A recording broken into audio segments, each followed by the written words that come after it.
Hi kids, Mr. Galvan again. We're going to continue reading The Whippy Boy, chapter 7. Here we go.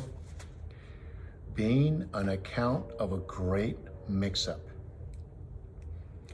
Cutwater rummaged around in a black oak chest of stolen goods.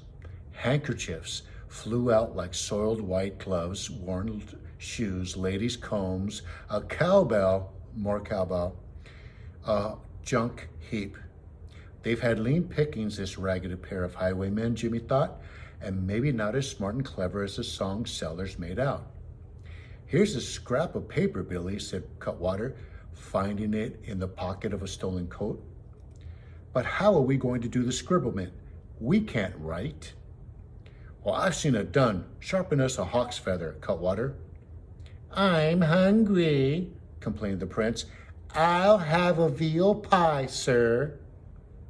Hold Your Nose Billy ignored him. He poked around for a beetroot and squeezed out the juice with his bare hand. It dripped like blood onto a china plate. There's ink for you, Prince. Take the hawk's feather and scratch out our message. Prince Brat folded his arms. I don't take orders from curs and villains. Think of your paw, said Hold Your Nose Billy. He'll be ever so much obliged to know you're safe and hearty. I told you I'm hungry. Oh, you won't eat a bean till you do us the document. But I can't write, blurted out Prince Brat. Huh, and crows can't fly, erupted the big outlaw with a blast of garlicky breath. You're a prince. Kings and such like are learned to read and write soon as they tumble out of the cradle. Don't think you could pull the wool over our eyes? Hop to it. But I can't so much as scratch out my own name. Jimmy shot a calculating glance at Prince Brat. His pesky hide hardly seemed worth saving, but a scheme had leaped into his head. He might be able to trick these mangy outlaws into letting the prince go, and Jimmy would be rid of Prince Brat once and for all. Well, give me the hawk's quill. I'll write the words, he announced. Oh, that's right, Prince Brat chimed in. My whipping boy knows his letters. Fall to it, Jimmy from the streets. Hold on, said Hold Your Nose Billy, his sharp gaze flicking from one boy to the other.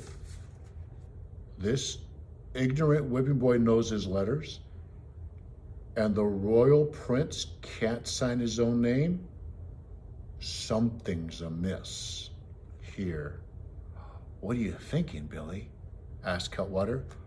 Oh, I'm thinking these lads mixed themselves up to flummox us. Jimmy lifted his chin as arrogantly and tried to look as prince-like as possible. Nonsense! I'm a mere whipping boy.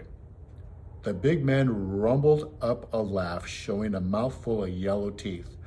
Ha! You take us for bedrock numbskulls. Certain as eggs is eggs, you're the royal prince, the genuine straight up and down royal highness. Prince Brat's face turned red as hot iron. That ratty street orphan, he bellowed, that lowboing. Silence, Jimmy commanded. Can't you see the game is up? They're on to us. Hold your tongue. But I'm his royal highness.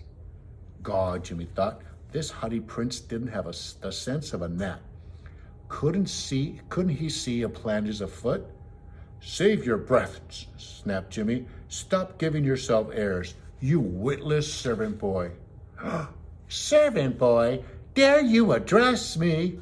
Bag your head, snapped Hold Your Nose Billy. Give him a kick, Cutwater, if we hear another peep out of him. Hand me the hawk's feather, said Jimmy. I'll write my papa, the king. And that is chapter 8.